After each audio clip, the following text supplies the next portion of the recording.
Welcome to the Salmon Runs YouTube. Enjoy the video.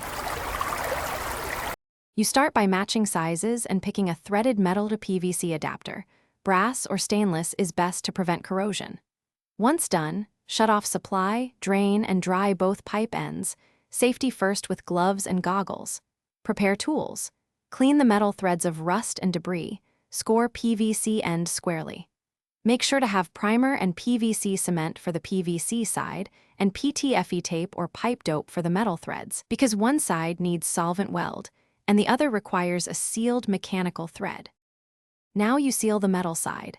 Wrap the threaded end with 3 to 5 turns of PTFE tape clockwise or smear a thin layer of pipe dope. This prevents leaks on the threaded joint. Meanwhile, prime the PVC socket and apply PVC cement to the pipe and inside the adapter socket. Timing matters, so do this promptly.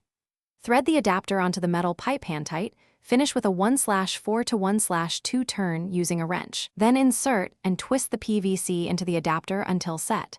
Let cure per cement directions. Finish by allowing the joint to cure undisturbed. Follow the cement maker's instructions.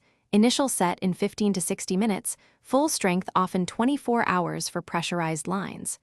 Once cured, pressurize the system slowly while watching the connection. If you see a minor weep at the threaded metal side, tighten a 1/4 turn. Make sure not to over-torque the plastic.